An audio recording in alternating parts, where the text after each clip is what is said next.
Hello, farmers, and welcome to another episode of The Harvest Season. My name is Al. And my name is Jonnie.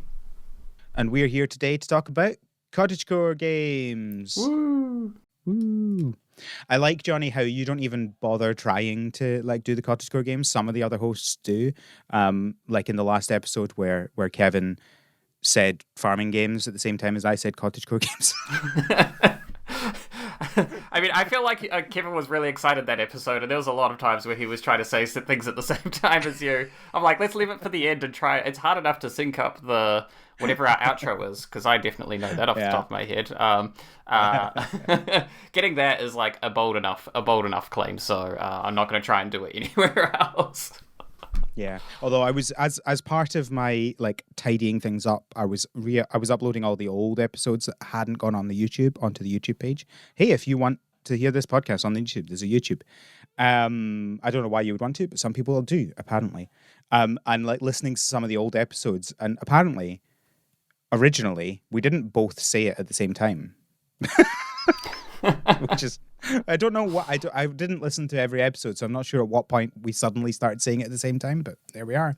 It's probably about the time you started bringing on all of us randos that are causing chaos, and we've just disrupted all of the traditions that you had and invented our own traditions. Who knows? Anyway, this episode, we're going to do the second harvest that we've done. So just to remind people, the second harvest is just the name that we have for doing another episode on a game, because we've already covered it in depth, but someone else wants to talk about it, or we think it might be good to talk about it. In this case, I thought we should do an Ooblets one, and I said, let's do an Ooblets second harvest, and everyone was like, oh, yeah. And eventually Jonnie said he would do it. Yay! So because I have different opinions. We're going to correct some wrongs today, folks. This will be fun. Before that, we have a couple of pieces of news. But first of all, Jonnie, what have you been up to? Well, I think as is tradition, Marvel Snap, snapping up a storm, welcome to Snapcast. We are now in the era, we are done with Zabu, we are done with Silver Surfer, but not actually. They got nerfed, but not like... They got the good nerf, where I think they're still good cards, they're still fun, I'm still playing both of them, but now the meta is just way more fun. Yeah. Yeah, it's all MODOK now. It's all Well, actually, there's definitely a lot of MODOK, but I feel like I'm running into a lot more diversity on the ladder at the moment, which is fun to play and fun to play against. And I feel like my random brews actually have, reasonable success rates, even if they're not great decks overall. Yeah. So, fun time to be playing Marvel Snap. If you haven't played it, I think now is a great time to be getting into it. It feels like they've really sort of hit the stride and got over some of those post-launch bumps around things like pricing of bundles, which, is still eye-wateringly high. I was going to say, I'm not sure that's changed at all. It's like, you still go on and it's like, oh yeah, here's a bundle for £100. But you can pay for it with in-game currency, and I know some of them that have grinded up to that one for free. Oh yeah, they've got that stupid pro bundle that, like, I would consider myself a whale, and even I'm not buying that one. Especially as it's like, it is a good deal if you use that. I think it's slightly better than just buying them all normally with the gold. Yes, but it's a lot of money to put down all at once. I don't think I've ever put 90 quid down for one thing at one point in time, other than a piece of technology or my house. you know, that's just an insane. And I've spent way more than that on Pokemon Go over the years. But to put it all down at once and say I'm going to spend 90 quid right now, that's insane. Yeah, it's kind of crazy. So, Marvel Snap, good. Play it. Don't spend money on it. It's probably the summary of where I'm at. And other than that, I'm kind of in a little bit of a funk where I'm in between a lot of games, and I'm trying some stuff and nothing's really connecting. I finished Spiritfarer, which was amazing. Go back and listen to the past episodes on Spiritfarer, because I don't have anything to add. I think those episodes did a great job of covering it, and it was fun to listen back to them after finishing Spiritfarer, and it's just a amazing game. Do you have a favorite character from those games? Ooh, favorite character. I actually really like Gustav. I really enjoyed Gustav's whole sort of story and approach and philosophy to, art and sort of the tension between needing to be mainstream and, wanting to do what he wanted to do. So I really enjoyed that, and I just really enjoyed Stella's story as well. I thought that was kind of beautiful and sad, which is Spiritfarer in a nutshell. Yeah, and it's funny because I wasn't really expecting Stella's story when you're like, oh yeah, it's about Stella's sister, and then you're like, oh, it's not about Stella's sister. Yeah. Oh no, what have they done? Yes. Not going to spoil exactly what that is, but yeah, like that was a surprise. Yeah. And actually, while we're talking about Spiritfarer, because I think the thing that surprised me most about the game, because it's a story-based game, right, and that's sort of, the reason you would recommend it to someone, the actual gameplay, like the way you move around the boat on the game is exceptionally fun. Like the jumping and the gliding and all of those movement mechanics, I was just not, I guess, expecting those to be good, and they're not just good, they're excellent, and the animation in the game is just absolutely incredible. Yeah, no, I agree. Like, you don't just walk along the boat, right? You can't just do that. No, you don't want to do that, right? Exactly. It's just, and that's how you know that movement in a game is fun, is if you find yourself doing the most ridiculous stuff to get from one end to the other, rather than just walking, right? Absolutely. So, so that's, I guess, what I've been playing or not playing. What have you been playing now? Well, big news. I have finished the first section of my Pokemon Scarlet Professor Oak challenge. Ooh. So I am now actually doing the gym battles. Crazy idea. So yeah, yesterday, so we're recording this on, is this Friday? Yes, it's Friday. On the Friday, yesterday I finished catching the first 355 Pokemon that you can do in this game before you do any of the badges. Out of how many Pokemon that are in the game total? 400. Yeah. And then I've done like half of the badges now. So I've done like 4 gyms, 2 of the Titans, 2 of the Team Star, 3 of the Team Star, 2 of the Team Star. So I have matter. Yeah, I have a question on the Professor Oak challenge, because I'm kind of surprised that it is collecting everything. Did you ever consider like doing the zone that leads up to the gym and doing it that way, because that seemed like a natural, or is that in your mind just not a Professor Oak challenge at that point? I had considered it. I think I'm not going to say it wouldn't be. Like I would never judge somebody who'd be like, this is Gatekeep. Let's do it this way. I had considered that, but I felt like I wanted to do everything. And I was like, it's because the problem is, right, where do the zones actually end? Like the rivers, do the rivers count or not? Like, do you have to catch everything that could spawn in the rivers? Like, honestly, it's just too much thought for me. So you just decided to be an absolute sicko and just do everything? Yeah, absolutely. Look, I mean, this one actually wasn't as difficult as the Brilliant Diamond one, right? The Brilliant Diamond one, because like before the first gym, you have to get something up to level 45. Okay? And you had to play Brilliant Diamond or Shining Pearl, so it was just harder.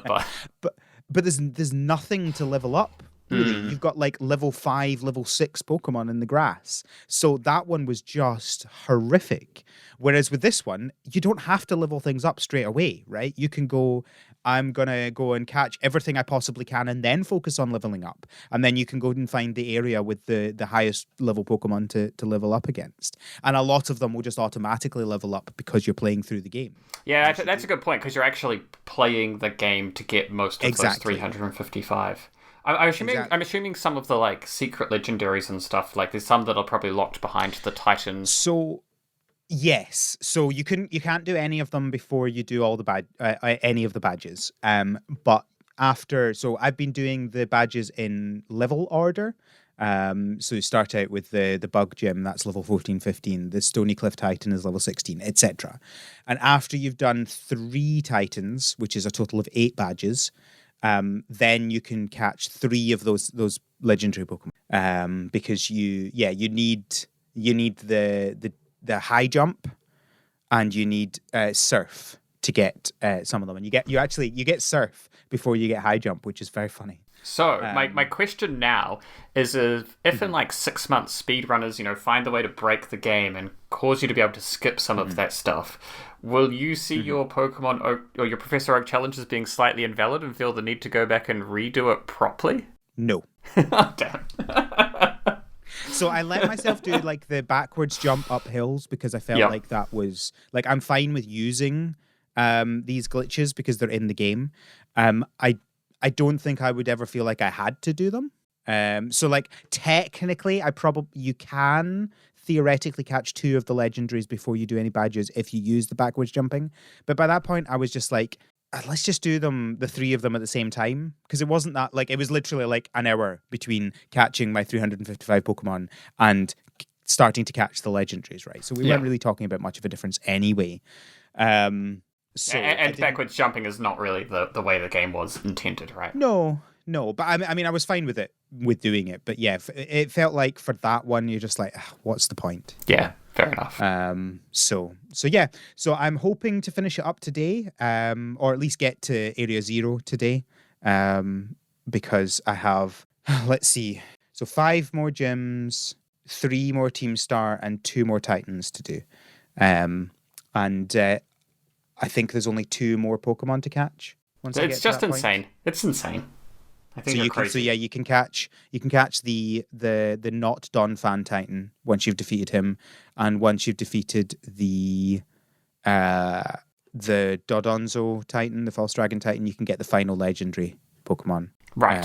And then there's nothing else except technically you can get a Galarian Meowth and evolve it into Berserker. And then it's all the way to Area 0. And then obviously Area 0, you've got all of the extra Pokemon. Yeah.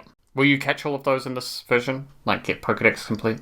Is that a part of the Oak challenge? Yeah. I mean, a challenge is whatever you want it to be, right? But yes. No, we need rules so that we can then have basic pedantic arguments over the definition of these entirely made-up rules. That's what being in the Pokemon community is all about, Al. The problem is that a Professor Oak challenge doesn't really make any sense in an open world game, right? No, it doesn't. Like, it's just catch everything. It's just madness. Catch everything, then actually do the game, yeah. right? It's actually just do the whole game in reverse, right? Where they're like, got to catch them all, and you're like, yes, I did that. Now let me go on and do everything else. Oh, maybe I should. Oh man, if only I hadn't started doing the badges, I could have taken that to heart and done all of the badges in the opposite order as well. Yeah. No, I mean, I find it really fun. It's been my favorite Professor Oak challenge that I've done so far, just because of, as you say, you are basically just playing the game to catch everything. And really, there wasn't a huge amount of grinding. So there was obviously some grinding at the end where I'd caught all of the Pokemon I could just as you find, and you have to go and figure out what you've got left and do that. But like just going through each area and catching everything I saw and getting all the items I could and doing all that, I caught 90% of the Pokemon that I needed for that section. Like there were not a huge number of them that I needed to go back and go, right, well, what do I need and where is that? Yeah, and I actually think this raises a good point. Like I've ragged on these games plenty, but if someone just picked up Pokemon and all they liked, they played Pokemon Go and they just liked running around catching Pokemon, they could actually do that in this game and catch all of the Pokemon. This is the first game where you could realistically do that. The others, you have to sit through hours of poorly written cutscene stories and pointless gym battles, which probably turns a lot of people off. So Yeah. I wonder if I bet there's someone out there who has caught 355 Pokemon and hasn't done a single badge and never will. Yep. I'm done. This is all I care about. I believe that was a true statement. Yeah, because I bet there's some people who are like, no, I just like this part of the game. I don't care about the battling. Yeah. So, and the good thing about the other thing that I really like about this way of doing things is like if you don't care about like strategizing the battles and stuff like that, because so many times we say, oh, well, Pokemon games give you choice, different ways to do things, that's fine. But the one thing they always make you do is battle. Whereas this way of playing means that you can, sure, you still have to do the battles. But like, I have a level 80 Gallade, right? That's enough to destroy every single trainer in this game. Yeah, the battle is I can do something else and just mash A until everything's dead. Exactly. And so it allows people, I'm not saying that's the best way to play this game, right? But it allows people who really don't like battling, and before they've always been like, oh, that is the worst part of the Pokemon games. Why is it such a focus? It allows them to go, it's not a focus, right? And I can literally spend maybe 2 hours of my total playtime doing that, and the rest of the time doing the stuff I actually enjoy doing. Yeah, absolutely. Took me 60 hours to get 355 Pokemon. I feel like that's pretty good, right? Like, when you think It's not about bad, yeah. the length of a AAA game, they sort of main stories run between, say 30 and 40 Yeah. hours or Yeah. for an open world game, 50, 60, and to kind of get, nearing 100% completion in 60 hours feels like a...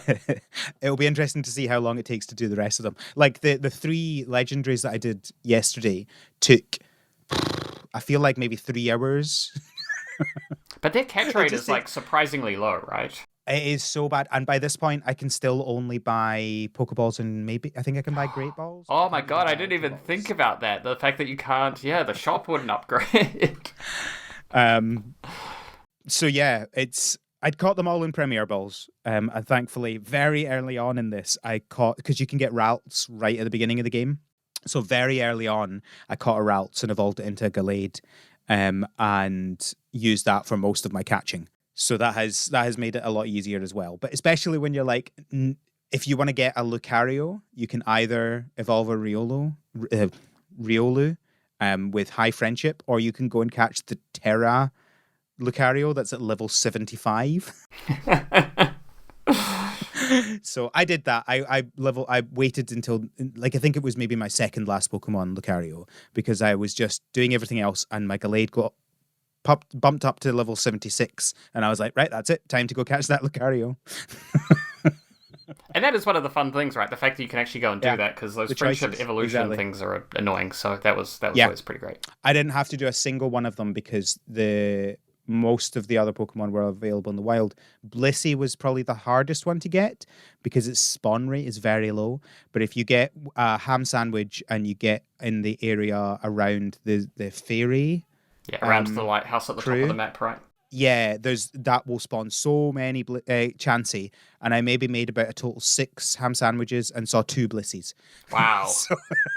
So I saw some, but it took a long time, and I was really worried. I was like, "Oh no, I'm gonna have to do this friendship evolution." And then one popped up, and my Pokemon was in Let's Go mode, and it was running over to it, and I was like, "No, No. stop, stop!" Stop. Thankfully, Let's Go mode doesn't work most of the time, so... Yeah, it is a bit buggy, but it was working at that point. But thankfully, you can press the trigger button, and it stops it doing that, so you can then run over. Nice. Well, congratulations on completing. And probably by the time this comes out, I'm assuming you'll be pretty much done. Oh yeah, I might still be in Area 0 finishing stuff up there, but yeah, I'll definitely have finished the main part of the game. And obviously, it'll take a wee bit to get once I've finished the challenge, I'll need to get the other ones from Violet and trade them over. I'm tempted just to wait until Pokemon Home comes out, just so I can not have to deal with trading. But we'll see how I feel at the time. Is there like have they announced a date for Home? Not that I know, because I don't have They Pokemon have Home, not. They have not, but I'm expecting them to announce the date on Pokemon Day. So we've not got long, I think, until we know. They've said spring, and spring is quite flexible. So obviously it means October. No, it's I suspect they'll say on Pokemon Day that it's coming out at like the end of March or something like that. But we'll see. Maybe April. You heard it here first. No promises. All right. So let's talk about some news. So we only have a couple of bits of news, but one of them might have a bit of talking. I don't know. Have you looked at this first piece of news? We're talking about the update, the most recent update for Disney Dreamlight Valley, A Festival of Friendship. It is out now. Yeah, no, because obviously you and I did the episode on Disney Dreamlight Valley, and I haven't really played that much since we did the episode. This is the Encanto update, is that right? Yeah. It is, yeah. Correct. And I think it's just where I'm at in my life, where games that are not Marvel Snap that require me to play daily, I find really hard. And the only reason I can play Marvel Snap daily is because it's on my phone. So I'm kind of just backing off Dreamlight Valley for the moment. I feel like I'm kind of waiting for them to do the, go to 1.0, and then sort of jump back in. It's just that kind of constant checking in. And because I did a lot of the content that they had, just checking in for these updates just kind of isn't enough to motivate me. But I think what's cool is it feels like they're doing a really diverse range of Disney properties. Like they're doing, modern stuff, because I know this one is the Encanto one, and then next is Lion King, if I remember rightly. Yep, correct. And so I feel like they're kind of hitting the right notes to hopefully bring a bunch of people in. So if there's a Disney property that you're looking for, have a look and kind of jump in when the right one comes out. But I don't know too much else about what is in the update. Yeah, so the focus is on Encanto. Also Olaf for some reason, just specifically Olaf, not other Frozen, just Olaf. I have no idea why, but whatever. To be fair, a lot of the other Frozen characters are already in the game. They're already in there, but that feels like a weird tag along. I don't know. Is Olaf the favorite character of people? I don't know. They've also got a new Star Path for the Centennial, so I believe that's this year. It's 100 years of Disney, so they've added in some celebratory stuff for that. There is a bunch of kind of fixes, or no fixes, but changes around how storage works. So that's good. Storage was always a bit frustrating. Storage chests and stuff like that. Yeah, the storage chests were a bit small before, so that's probably a handy update. And all of your fridges and dressers can be used as storage space, which is cool.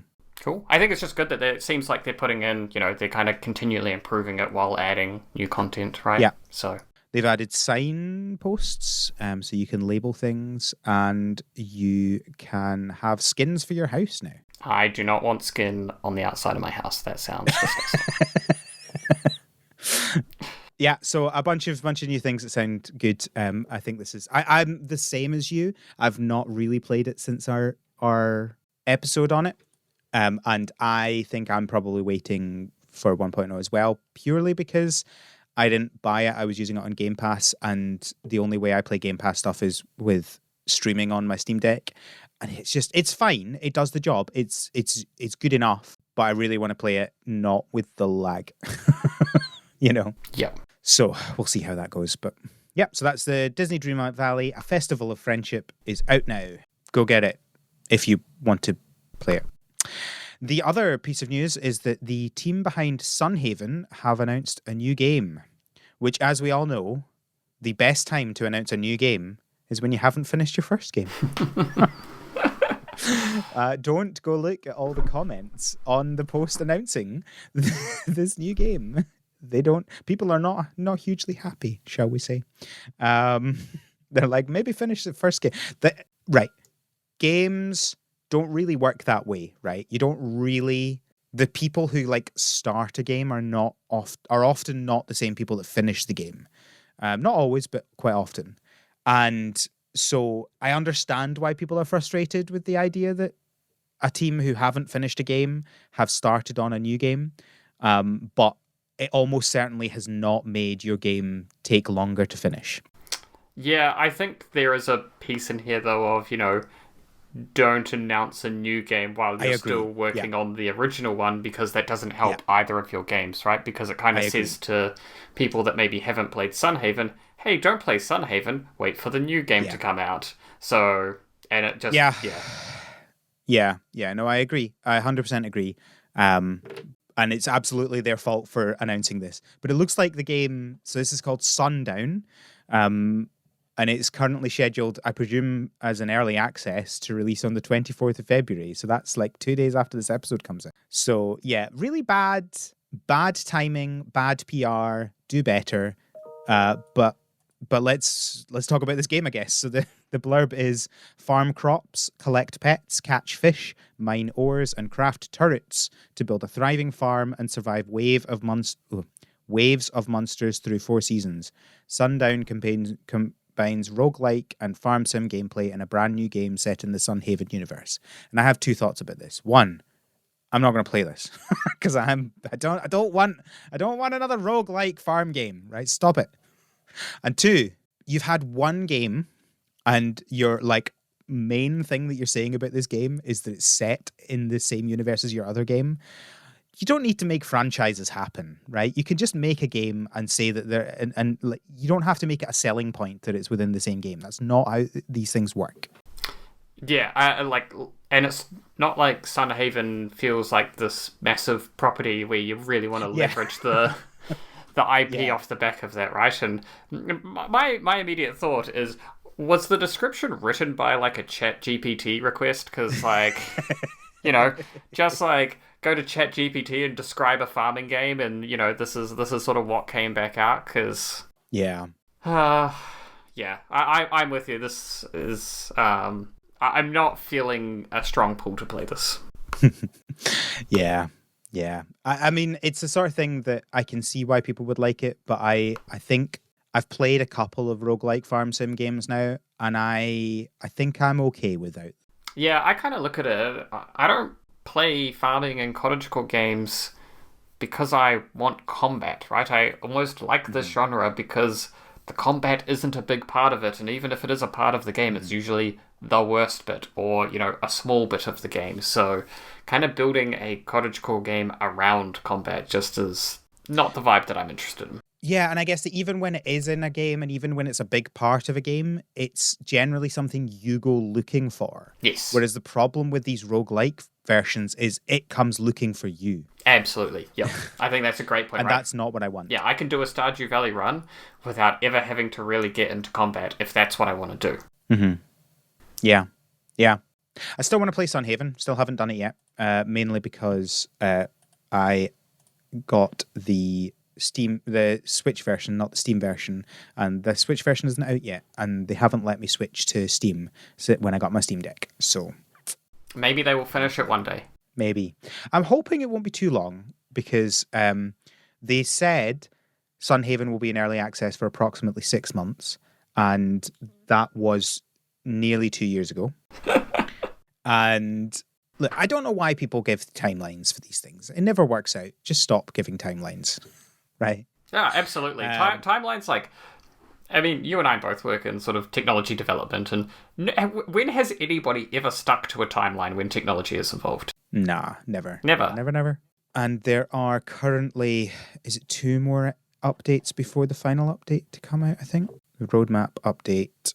The 0.7 update came out in December, and there's a 0.8 update, and then the 1.0 update. So they don't have, obviously, timelines behind that, but that sounds to me like this year, probably. Yeah, that feels reasonable. Three big releases in a year is doable. Well, 2. Oh, 2, sorry, yeah, for a decent-sized team, so... Yeah. Especially as, a lot of it is, finish up the quest line, do the birthdays, these sorts of things. So this is why I'm pretty confident that it's not the same people working on Sundown as Sunhaven just now, because it'll mostly be writers, it'll mostly be QA and bug fixes on this version, whereas Sundown is we're creating a game from scratch. Those are different people generally that do these. Yeah, which is what most people miss, right? It's not like there's exactly just one small team and they said, let's stop working on the game that we're trying to sell, and let's just start working on the new thing because that sounds fun. That's not how these things work. Yeah, but still, don't announce it. It just seems like they want to get it into early access this year, and if they were going to wait until Sunhaven's finished, they wouldn't have done it this year probably. So, but still, let's stop it. Anyway, that's the news. I told you there wasn't much news this episode, just 2 pieces. Although we still managed to spend 20 minutes on it. Nice. So we are now going to talk about Ooblets, the Ooblets second harvest. So I guess just as an initial thing, we're not going to talk about the specifics of how the game works, the mechanics, because we have had two episodes? Yes. Or 1 episode? 2. Oh, yes, because we had the early access episode, and then we had the main episode. I don't even think we talked about the main mechanics in the main episode. We just talked about it in the early access. Yeah, mostly in the early access one. So because they didn't really change between the 2. No, they didn't. So if you wanna go back and find those, the early access one is 2 and a bit years ago. So you have to scroll quite a way back in the feed to find that one. But it is there. And then the main one was last year, right? I don't know how time works anymore. Yeah. I think there were 2020 and 2022. There was almost exactly 2 years between them. That's right. So I will include links in the show notes to those 2 episodes. But yeah, if you wanna delve into the mechanics of how this works, go listen to the first episode. If you want to delve into thoughts from people who like the game, delve into the second episode. If you want to listen to something different, then keep listening to this episode. That is a factual statement, and I guess just in terms of spoilers, it's really hard to spoil a game that doesn't have anything to spoil. So, but if you really care, I stopped playing. I don't know the name, but when you get to the town where you've got all the arcade machines to Oh get through, yes. so that is as far as I've got in terms of any story spoilers, and I will try not to spoil anything anyway, because it's but who knows? Things will slip out. So No you've been promises. warned. Yeah.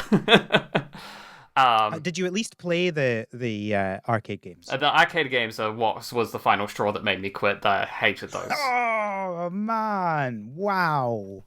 You don't actually have to play them, by the way. You can pay to not play them. Yeah, and I was broke, and I was like, the amount of money I was going to have to earn to pay to get past all of those things, and I was already pretty done with the game. I was like, nah, this is fine. I'm tapping out here. All right. Well, okay. So I guess just to finish off our introduction. So yeah, I was on both the previous episodes for Ooblets, and Jonnie has some opinions about the game. We're going to obviously be respectful and say, well, I'm going to be respectful. I don't know whether Jonnie is going to be respectful. We'll find out. Yeah, we're just going to talk about Jonnie's thoughts, and hopefully I won't get too annoyed because I still love this game. And I'm sure many of the reasons that you hate this game, I may be like, okay, sure, fine, I get that, but also I love this game. Yeah, so like I mean, maybe to start off, because I'm obviously pretty negative on the game. I actually totally understand why Al, you enjoy the game, and probably why most people that are listening to the show would also really enjoy Ooblets. I see what there is to enjoy, and the things that annoy me are a lot of things around the edges and the way that it's implemented. And I guess the first thing that I want to talk about in my experience with Ooblets is that I think the game is super inaccessible. So if, someone, like I have a number of people in my life that, like playing the occasional farming game. They'll, dip into Stardew Valley and they've maybe played like a few seasons, and they've maybe, on a 3DS era played like a Story of Seasons or a Harvest Moon and some of those sorts of games.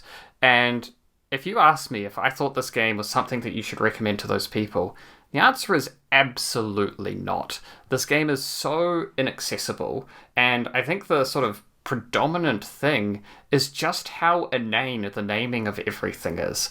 It's so confusing. You have like nurnies and flimflams and wibble wobbles, and it's all over this game, and it makes it impossible to actually understand what it is I'm trying to do. You've got a quest log that's visible on the screen. That's just a bunch of nonsense. And so I have to keep going in to say, so what is it that I'm actually missing? Because these words don't mean anything to me. They don't stick in the brain. And it almost undercuts one of the things that was kind of cool and funny at the start, where they have the watering can, which they've called the dribbler, right? That's a funny name for a watering can.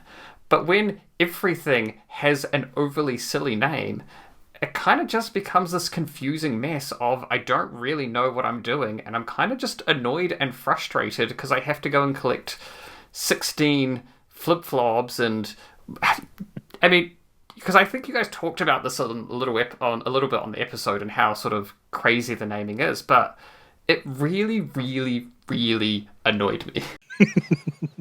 Yeah, no, I get that, and I think that's an interesting point, because I mean the way that I'd thought about it was like, names are just made up anyway. We can all learn new names, right? Like that's not necessarily a difficult thing. But I guess if you're playing something, especially if it's annoying you in other ways, it's not going to be that something that convinces you to continue playing the game. Unless you're actively like the ridiculousness, which like I do like the ridiculousness of it personally. Like you were just saying all of that, and I was just sitting there giggling at the names, and maybe that makes me a child. I don't know, but I mean, maybe this is an example of somewhere where options is a good idea. Of like, I want to play this game, but I also, because I never thought about this as an accessibility point, but that is a fair point in that it makes it more difficult to understand what you're doing. And because when you mentioned about the silly names, I was initially just thinking about the Ooblets and going, well, yeah, but like, how's that any different to Pokemon? But I guess at least with Pokemon, the items are named in a way that would make it clear. And even if like you can have silly names, but them still be understandable. So like you talked about the Dribbler is a silly name, but you still know roughly what a Dribbler is going to be, right? Water's going to come out of it, right? It's very obvious from that. Absolutely. The Dribbler is a great name, and you kind of stole the Pokemon point, because the thing with Pokemon is you and I both probably know the names of almost 900 Pokemon, right? But that's the only real new name Pokemon forces us to learn. Yes, you've got a new region and their cities and stuff. I couldn't tell you the name of a single city in like almost any region outside of Kanto and Johto, because they're the first games, and that's burnt in my brain. But because those aren't important to the overall game, and I feel like in a game that is Ooblets, like the names of I could not tell you a name of a single Ooblet, right? Because they just were sort of lost in this mess of noise, and Ooblets are kind of meant to be the big selling point of the game, and some of the designs are kind of cool and interesting, and I kind of liked them, and that was part of the reason I wanted to play the game. But ultimately, I didn't really feel any connection to them, and a big part of that is I couldn't remember any of their names. Yeah, no, that's a good point actually. That you know, the other names take away from the names that you're meant to be learning. Yes. So that was kind of the first sort of big thing that really put me off this game, and the second one, and I'm going to ask you a question, Olive. When you look at sort of Ooblets as a game, would you say, like, you know, considering the realm of video games, that it's closer to a 1 out of 10 on the creativity scale or a 10 out of 10 on creativity scale? Well, that's an interesting question. So I guess it depends on what you're talking about. So if you're talking about the Ooblets themselves, I think it's pretty high up there. I think the Ooblets are generally pretty creative.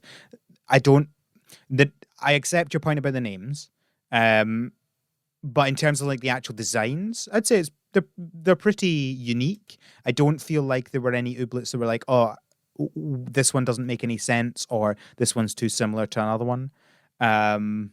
When you say creativity outside of that, what exactly do you mean? Well, so if you know, I think about a game like Viva Pinata, right? And because it's sort of in the same realm of, you know, dancing creatures, and probably what Viva Pinata did at the time pushed video games in, you know, lots of new directions. Like Cottagecore definitely wasn't popular, definitely wasn't mainstream on, you know, Xbox consoles. You know, it was kind of a game that was built around this highly non-conflict thing. There was, you know, weird mating ritual components to it, shall we say, that was like walking a really interesting line. And so I think from a creativity point of view, that game was really creative, even though the actual pinatas were kind of just like they're animals, you know, with some, you know, pinata designs. Like none of the actual pinatas in the game, I would say, were overly creative, but as a whole, that game as an experience was a very creative one, and one that, you know, was trying to do a lot of things that felt pretty novel at the time. Yeah, I think. I guess the point, right, is I agree with what you said about the Ooblets themselves, right? I think a lot of the designs are kind of cool. I think they are unique. They were what appealed to, I think, a lot of people that, you know, supported this game early on.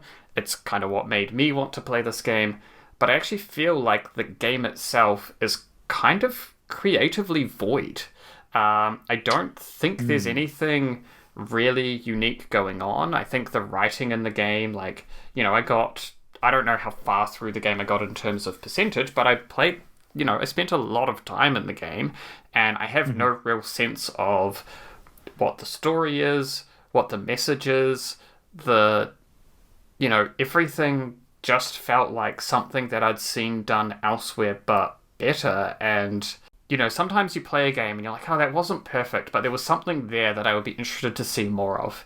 And I left this game thinking, I never want to play anything that these developers create again, because I just didn't get any real creativity other than someone in that team had some cool designs for some cool little creatures and they executed that well.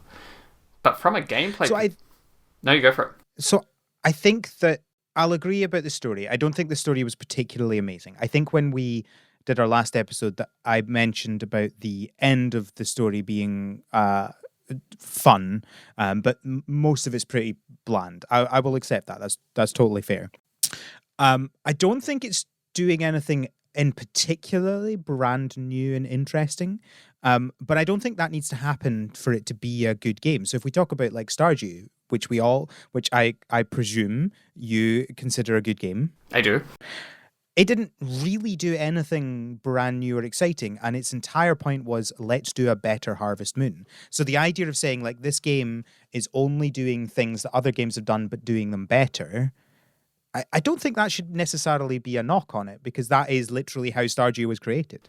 But I don't think Ooblets is doing anything better. I think it's doing everything that it's doing worse. I think pretty much its execution of all of its mechanics is worse than other games. And, for me, one of the things I found frustrating is the farming being tied to, like, actual time. So if something takes 2 days to grow, it takes actual 2 in-game days to grow, not you sleep 2 times and it's growing, right? So if I decided I wanted to farm at the end of the day, then on the day that they were ready to harvest, they wouldn't be ready until the end of the day.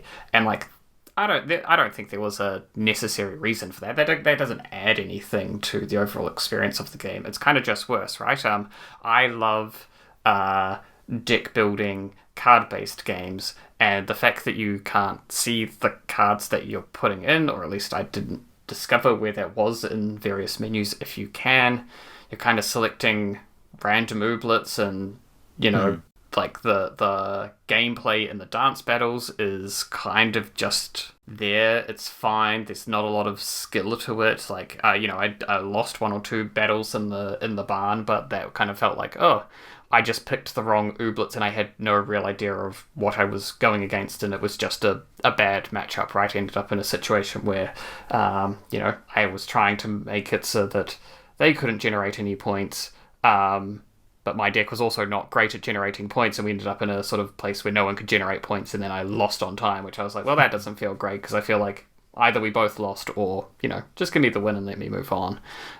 So I didn't think that was good. I think the questing stuff is kind of just like all just generic fetch quest stuff that has been tired in video games for like 30 years, and is kind of the default. And, in a vacuum, if it was just one of those things was worse is fine, but I just kind of felt that all of them were not great. So I think out of those 3 points, I'll accept one of them, because we talked about this in the last episode as well. Like I'm not a fan of the fact that you can't see your deck, right? And that kind of annoys me a little bit. I get what they're doing; they're trying to make it simpler, like so you don't have to think about that. But I want to think about that, so I will agree about that. I don't think so. There's this constant thing in gaming of like balancing, making something more realistic and making it less realistic, therefore more fun. And with regards to the farming thing, they obviously decided at some point that they wanted to become more realistic. I think that in terms of like the time it takes to do things, rather than like, because I think a lot of these things are not necessarily good or bad, but about how you like these games to play. And so I'm not necessarily saying that I prefer the fact that it takes the 2 in-game days rather than 2 sleeps, but I kind of like it. I don't think I would want this in every game, I think is part of my point. But I quite like when games do something different like that. Like how when Doraemon Story of Seasons did only grows when you water type thing. I don't think I would want that in every game, but I really like when they do something different like that. I don't want every farming game to be the exact same. Oh, I plant a crop, I water it, when I go to sleep, it grows a bit, right? That's kind of boring.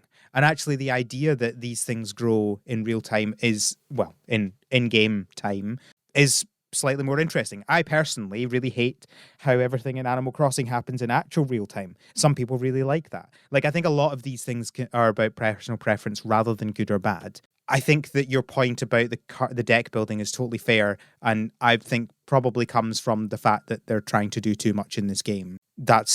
Yeah, I get that. Yeah, and I think your point about the farming is kind of, I think, why I say I can see why, you and probably a lot of people that listen to the show would actually like Ooblets, but for me, the appeal of the game was the Ooblets, so I don't want the game about the cool little creatures to be like, and here's this, like, divisive, I was going to say annoying, but and this, this take on an otherwise standardized mechanic. It was like, this is not the space to try and mess around with that mechanic in my view, because, like, if people like it, then cool, or find it a little bit interesting, then that's fine, but it's more the, like, when you kind of find it annoying and you're like, I kind of just want to play the game that lets me dance with these dumb little things.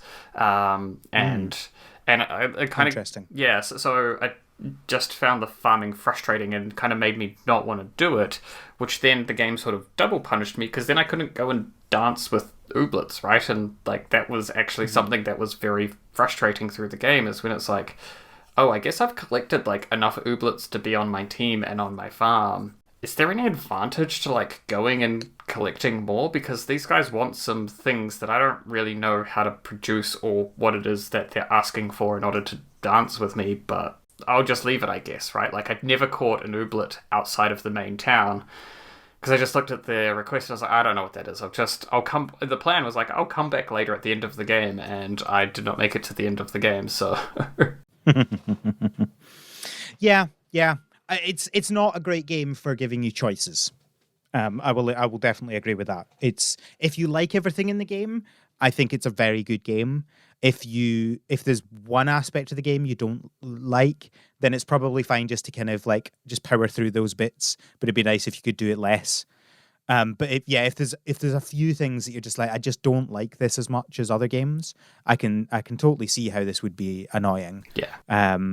I certainly wasn't coming into this episode expecting to convince you that this is in fact a game you should play. I'm never going to do that. Like, that's a ridiculous thing to do, right? Like, we were talking about on the Slack about my time at Porsche, and that was a game that some people really loved, and I absolutely hate.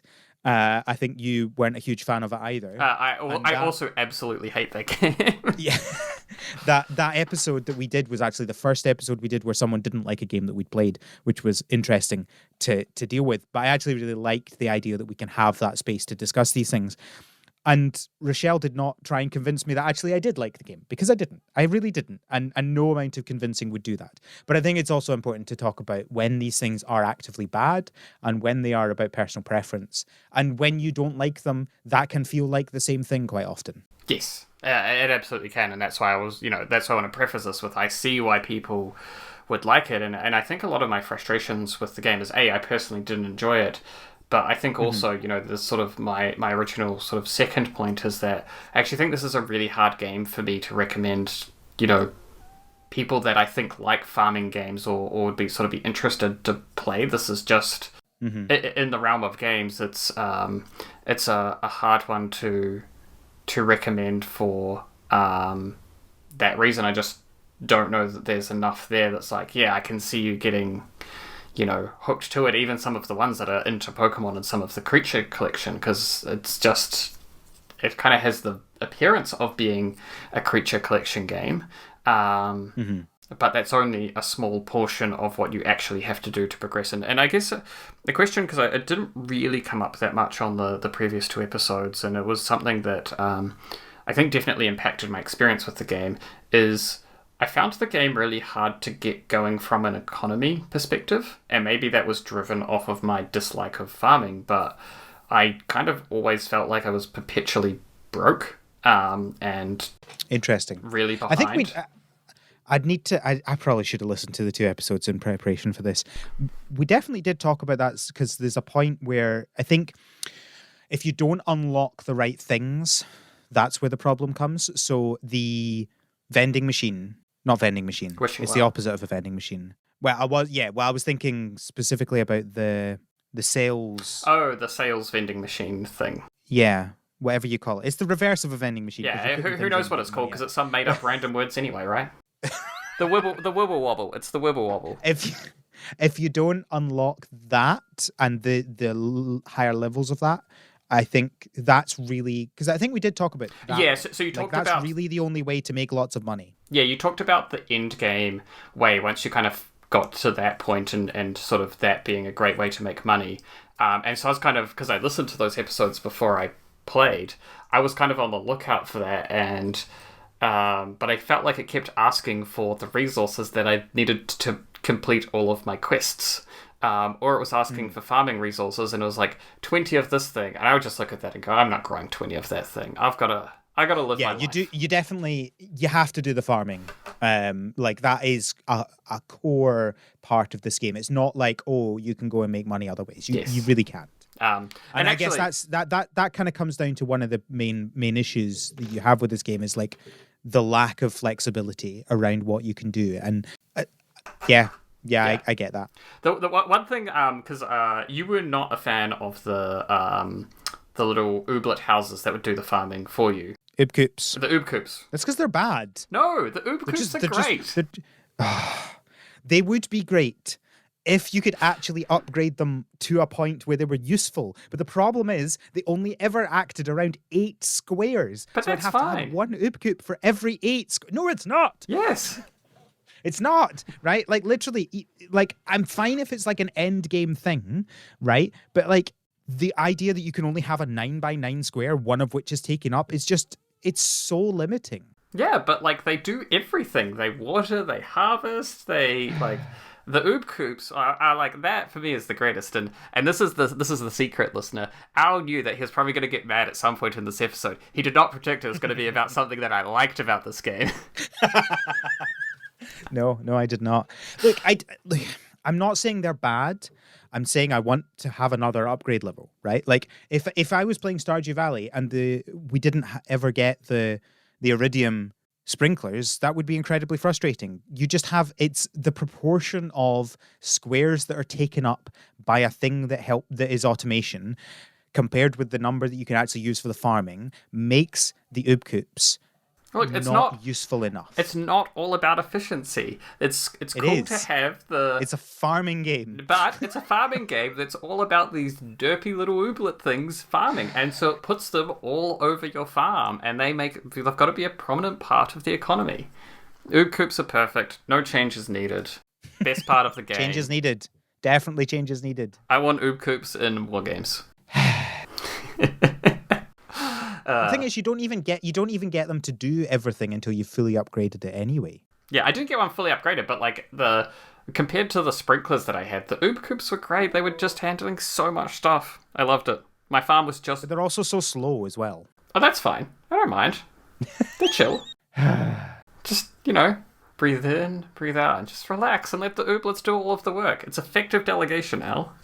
Secret to life. I'm fine. I would be fine with it if you needed to add more ooblets as well. It's just the fact that you have to create so many of these oobcoops to cover your whole farm, and then you do 1 out of every 9 squares is taken up by an oobcoop. Yeah, big fan. They literally have sprinklers that do a 5x5 square. Why can't I have an oobcoop? Because a sprinkler just does watering. These guys will harvest. They will plant seeds. No. They'll do it all. And they'll wear a dumb little farmer sun hat. I will say the one thing that they do differently from farming games is it is a vegan farming. It is a vegan farming game. I had not thought about that, but you are 100% right. So I have one final point on ooblets. And this is like, listeners are probably going to get sick of me saying this, but I kind of ultimately just feel like ooblets didn't have anything to say. I don't think it added anything to sort of the cottagecore genre. It didn't have and I think it's kind of the summation of all of my points. It's like it didn't push anything forward from a gameplay or mechanics perspective other than oobcoops.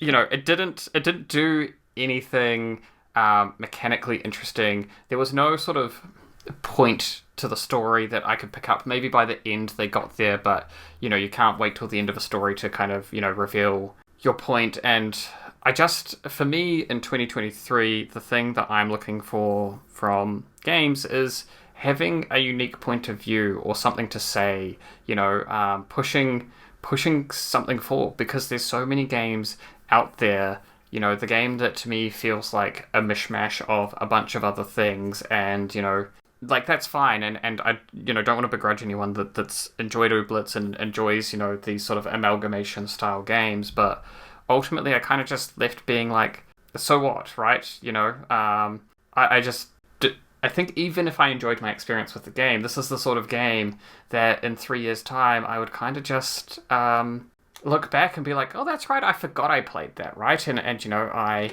think about Spiritfarer, right, and the time I had with that game. I'm going to remember playing that game for a long, long time because that really stuck with me. Yeah. So Yeah, I that's fair. I mean, personally, you know, you say if you like games that mishmash different things together. Personally, and this is again the personal preference thing, I wouldn't say it was a mishmash of lots of different types of games. I would say it was a well-crafted together game with aspects from various different types of games. And that's, I suspect, the key difference there. I would agree. Yeah.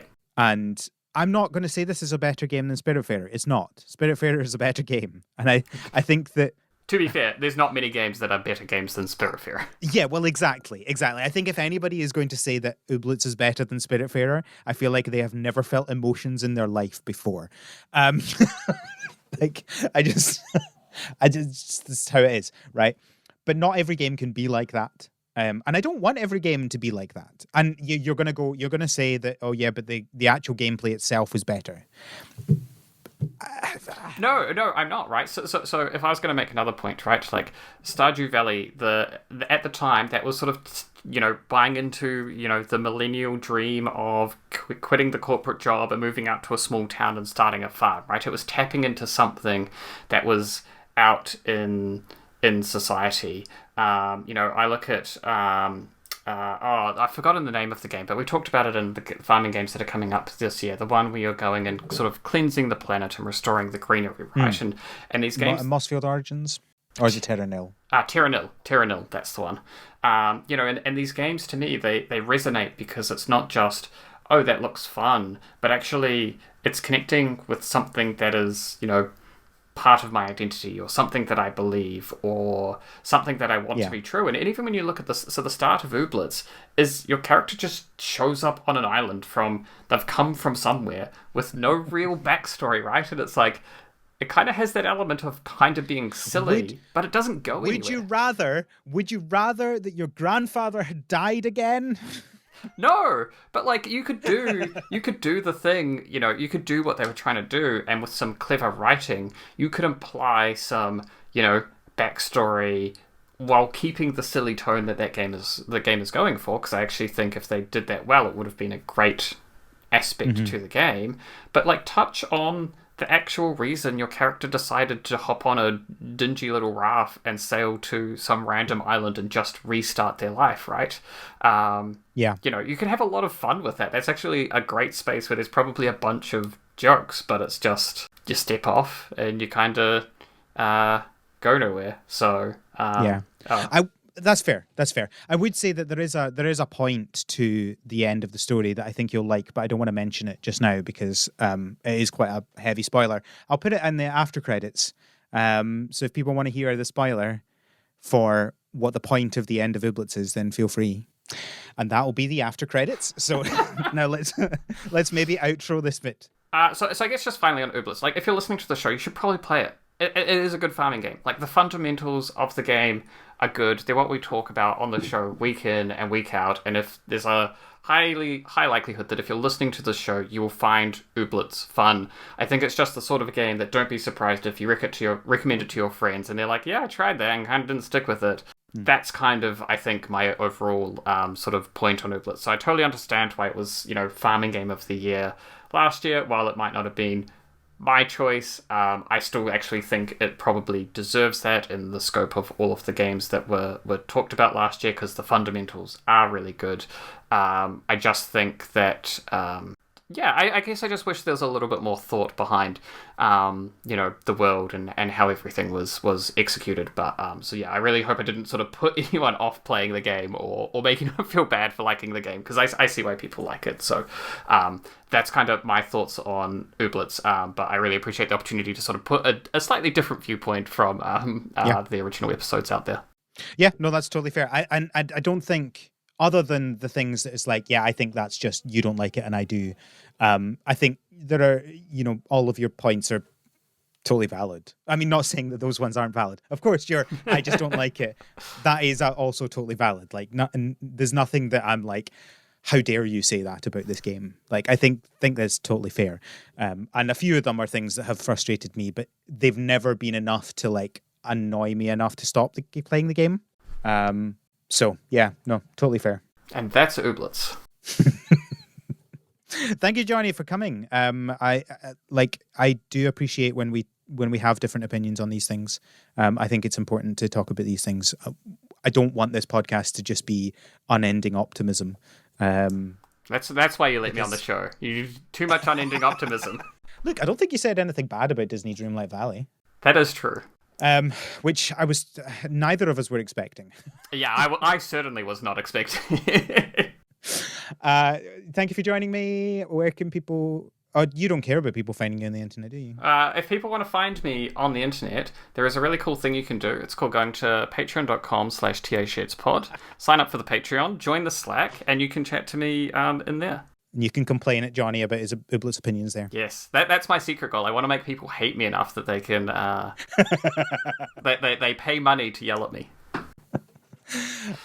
You can find me on Twitter at TheScottBot, or also on mastodon.scott with the same username. You can find the podcast on Twitter at THSPod. You can find links to everything on our website, harvestseason.club, where you can also... Yeah, there's a contact form on there, right? And yes.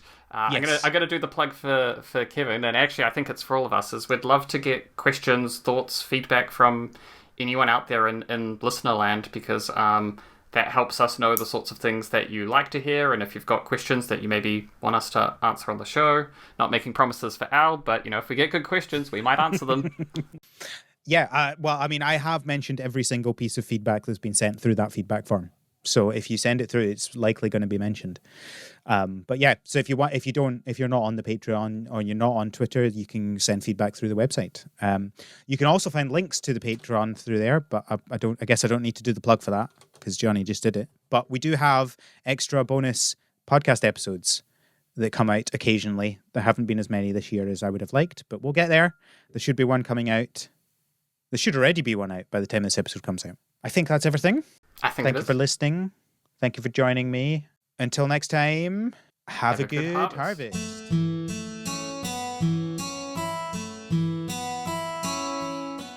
The Harvest Season is created by Al McKinley, with support from our patrons, including our pro farmers, Kevin and Stuart.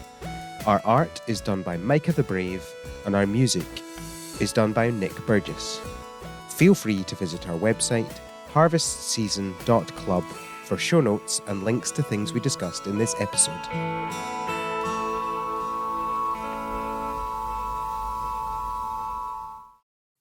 This next bit is very definitely the key spoiler for Ooblets. So if you don't want Ooblets spoiled for you, don't listen to this next bit. All right, cool. Jonnie, it's. I mean, I totally get your complaint about it not bringing this up earlier, but it's an anti-capitalist game. What? It's anti-capitalist. No. Explain. I mean, I can't remember the details of it, but the ending of the game is very clearly anti-capitalist. So wait, is that why they've been cut off? Because like the town was basically pursuing capitalism? No, the other way around. Oh, so everyone else was pursuing capitalism. So they get cut off by basically this seedy capitalist company that basically is the government, but it's very definitely like a government run by capitalists. They cut off the town because they're trying to I can't remember the reason why. And then you basically take that down and everyone's happy because you've killed capitalism, basically. Wait, does this mean I have to like Ooblets now? Because I'm pretty sure I've said on the show I want the anti-capitalism farming game. I can't. Why are you doing this to me? Sorry. Oh, my world is crashing down around me.